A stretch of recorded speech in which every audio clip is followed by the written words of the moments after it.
Well, thank you very much. I want to say thank you to the organisers of the conference today for uh, the opportunity to talk to you. Since we completed Escape, ESPON Escape, Petri and I have been continuing to work in the same area, looking at shrinking rural areas. And what we want to do today is just to, if you like, share some thoughts with you about policy concepts and ways of presenting policy and so on. In the first few slides, I'm going to just run through some of the basic principles again. And then in the second half of the presentation, we will present some information about initiatives in Scotland and in Finland, which will hopefully illustrate some of the points that we're raising in the first few slides. So basic concepts, I really don't need to go through these again. We've heard several times already this morning in the excellent presentations before lunch, by the way, about concepts of simple shrinking, active shrinking, legacy shrinking, and complex shrinking, which involve the wider downward socioeconomic spiral.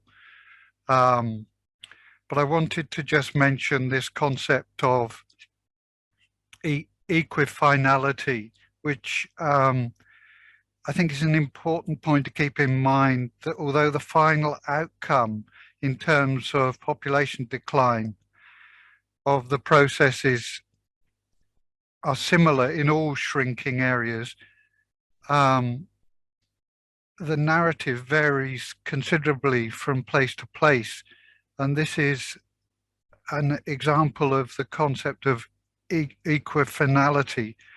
And that's important because it points us to the need for place-specific policy responses which address the unique local drivers and processes.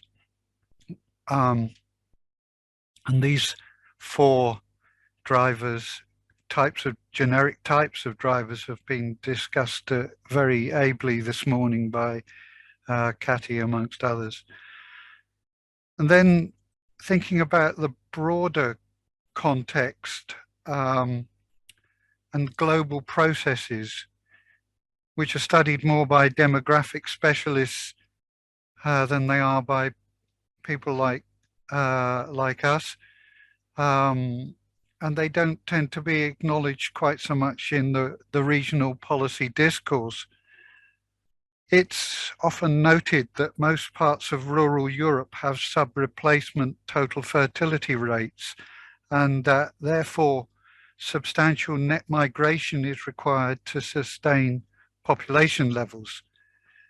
There's a widespread perception or assumption that society is becoming more and more mobile, and that policy can harness this to solve the rural demographic decline. So migration is seen as one of the key levers.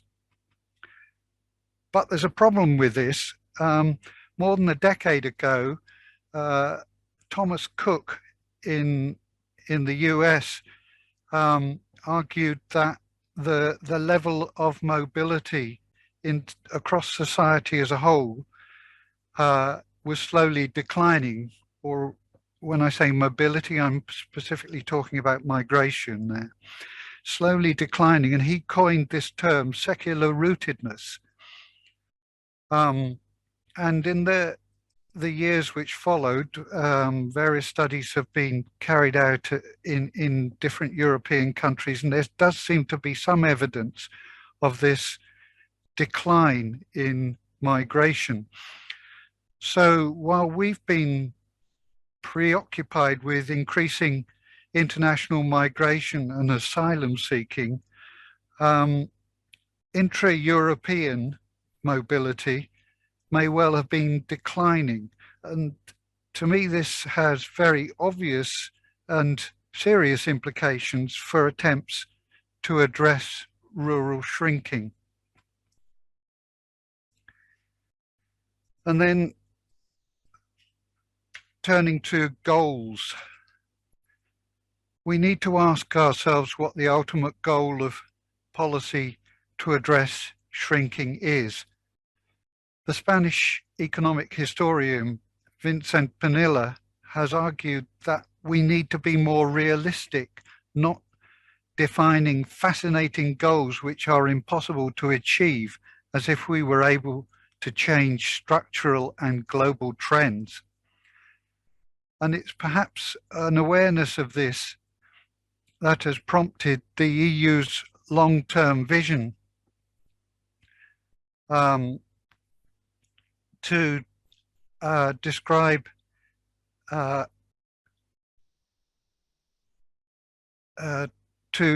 its goal as balanced territorial development, and the OECD's Rural Policy 3.0 to talk about adapting to demographic trends. However, at the municipal level, the level of local government, politics mean that the only really acceptable goal is usually growth.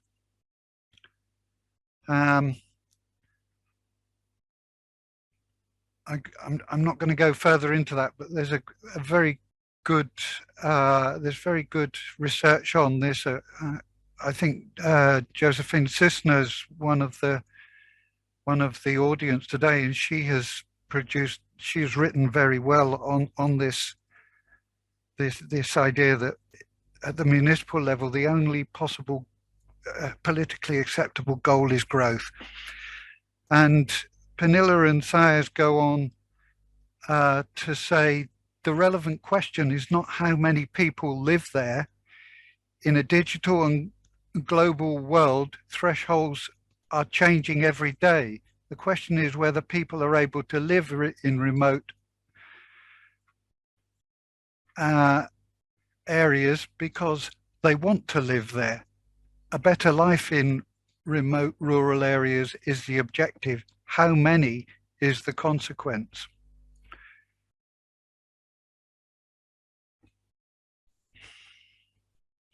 An open discussion of policy goals is overdue.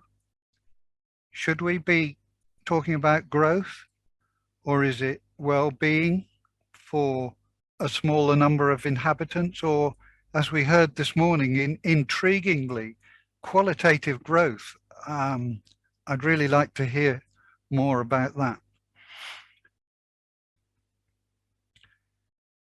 So key considerations for rural population policy in terms of time, space, and governance. Good policy needs to take account of the need to reconcile short-term policy cycles with the much slower processes which drive shrinking. Place sensitivity, avoiding the equifinality trap. And the challenge of coherence.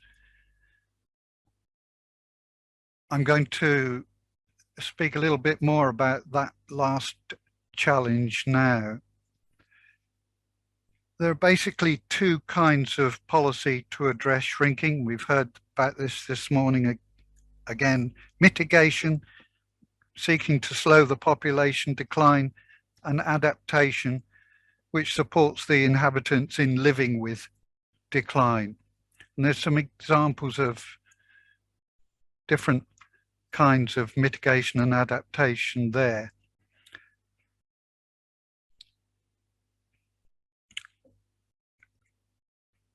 The potential for incoherence, unintended consequences, and even conflict is substantial. Often, local government is schizophrenic.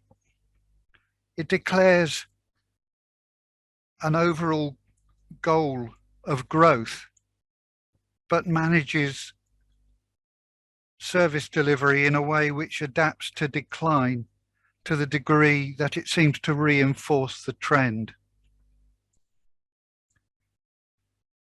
It's been suggested that demographic proofing is one solution to lack of coherence and, in its most extreme form, institutional schizophrenia. So, turning from basic principles to reality, the real world, we're going to look first of all at something called Highlands and Islands repopulation zones, and then Petri's going to take over and talk about how smart adaptation is seen amongst Finland's municipalities. So first of all, Highlands and Islands repopulation zones. Last year, the Scottish Government published the document that you can see at the top right-hand side of the slide, which has the rather bold title of Scotland for the Future, the Opportunities and Challenges of Scotland's Population. And it's quite similar to population strategies published recently by national governments across Europe, in that it really repackages existing policies. It's basically saying that we are responding to population issues across the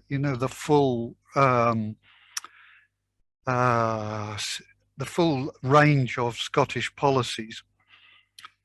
And you could then say that it is aimed at increasing coherence. I'm not sure how successful it's going to be, but it's structured around 4 pillars. First of all, family-friendly policy. Secondly, healthy living initiatives. Thirdly, migration. And fourthly, the one that I'm particularly interested in, balance. And the subtitle of that 4th pillar is ensuring our population is more balanced and distributed across Scotland so that all our communities can flourish. All our communities can flourish.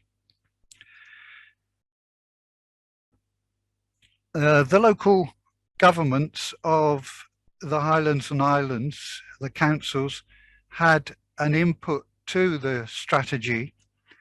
They were aware of that strategy before it was published, and they were particularly concerned about the situation in particular pockets of decline. The red areas, we're back to red being decline on the map. And these councils recognise that even in their areas, larger towns and villages are generally not shrinking. Shrinking is mainly a feature of remote and sparsely populated areas. So the idea was to have very localized targeting of assistance. And this was a bottom-up idea in the sense that it came from the local councils, not from the Edinburgh government. 6 resettlement zones have been identified, and they're roughly where those arrows are pointing on the map.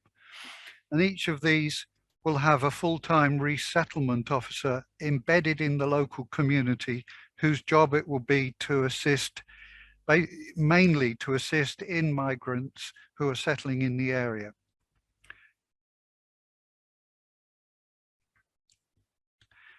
The interventions in these 6 zones will address 5 themes: housing, jobs, critical infrastructure, access to public services, talent attraction, retention, and return. in the very early days of, it is very early days for this initiative, with a lot of decisions about the exact nature of the intervention still to be made. Although there is unlikely to be any new money, I think it's interesting. What is interesting is the degree to which this initiative takes practical steps to take account of specific local needs. It's going to be interesting to watch the repopulation zones policy evolving in the coming months and years. But there are a number of questions which arise. For example, it's not clear how the zones, these repopulation zones, which are very small, some of them only have a few hundred people living in them, maybe a few thousand in the larger ones. It's not clear how these zones relate to the wider economic geography of the area, especially in terms of labour markets. Secondly, such microspatial targeting often suffers from boundary effects and displacement, people just moving across the boundary. And in the longer term, there needs to be some way of assessing success or otherwise, and an exit strategy which is not a sudden withdrawal of support. So that's really all I'm going to say about these repopulation zones, but it's something that's still evolving, and I'm now going to pass over to Petri. Thank you, Andrew. Yes, I'm going to tell you some preliminary research results of the project, what is smart shrinking in Finland. This research focuses on the uneven development of different municipalities, especially from the demographic change point of view. The research is funded by the Finnish government's Prime Minister Office. More than 2/3 of the municipalities actually in the continental Finland are losing population. There are complex with a financial, economic, well-being related factors behind this decrease. From the map here on the right-hand side, you may observe that demographic shrinking is actually a very individual and diversified process between the Finnish municipalities. The white municipalities are those ones where the population has grown during the last 10 years, and they are mainly cities. Well, municipalities driven mainly by the ongoing outmigration are located in the western part of the country. The explanatory for a very high fertility rate in these municipalities is actually a specific religious community. These municipalities have a rather great number of families with more than sometimes 10 children. That's why the fertility rate is very high in these. The economic activity is rather high in these municipalities as well, but it has not directly actually decreased the outmigration. So the outmigration is still ongoing in these rural municipalities. The municipalities driven by the natural decrease are located in the eastern part of the country. In most of these municipalities, the municipal finances are tightened by the higher number of older people. Outmigration is also relatively strong, driven by lower economic vitality. It is obvious that this presented demographic developments require also different policy approaches. However, according to our preliminary results, we may argue that all shrinking municipalities are treated on the basis of one national policy approach. There is a need for a more place sensitivity in the policy that is directed towards the municipalities.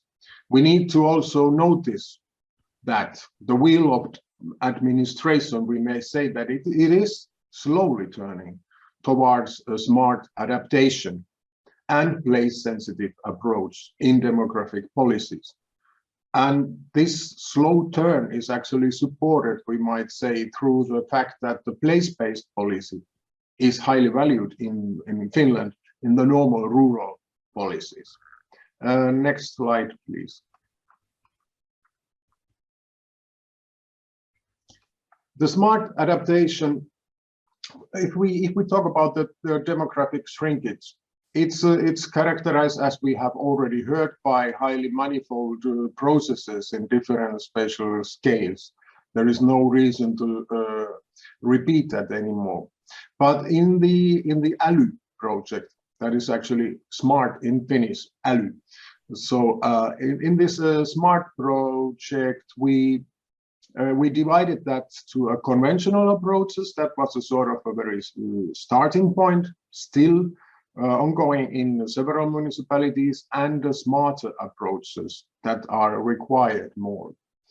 So the conventional approaches will respond to these simple shrinking and complex shrinking changes and contextual questions merely based on sectoral questions. We need to bear in mind that this simple shrinking and complex shrinking can also coexist, as already now Andrew also pointed out. And therefore, they form actually in many municipalities a self-perpetuating process of decline. Naturally, there are also other processes that might affect different shrinking processes in particular regions and or localities. Adaptation here refers to accepting or alternatively recognizing the downward, if we say, a spiral of demographic change and concentrating on issues such as coping the strategies for education, health, and social infrastructure. Mitigation, again, includes growth-oriented paradigms that would not accept, actually, or recognize the demographic change, but targets to increasing in-migration and to some extent also reducing the out-migration.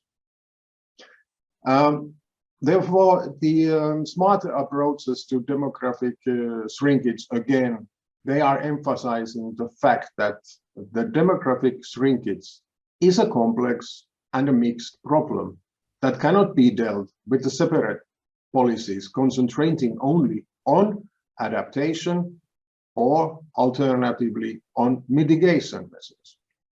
So the demographic shrinkage requires actually a combination of the adaptation and mitigation described in conventional approaches. So the various measures and instruments should blend both and be defined as both adaptive and mitigative. Smart adaptation also draws attention to capacities within the local government structures and its abilities to integrate the different governmental interests with civil society, social groups, and develop coherent strategies. And preferably, these strategies should be based on negotiations between various activities and interests to implement multiplicity of action. So the smart, it recalls a new kind of operational routines, as well as new position and economic policies. And maybe the last diagram, sorry, we are already over time, I know. Next slide, Andrew. So final reflections. There is a need for clarity and honesty. I would underline the honesty about the balance between mitigation and adaptation in the municipalities and in the regions. And this is a part of the broader question about implicit goals of a development, from well-being approaches to degrowth and post-development approaches.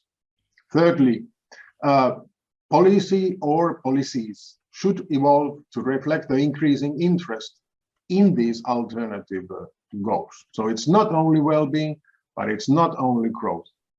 It's blending or both of them. And us researchers, we have the responsibility, and I would underline again, with the Andrew perhaps is underlining as well, the responsibility to explicate, examine, and justify such policy goals, providing the concrete examples from the range of contexts. Thank you.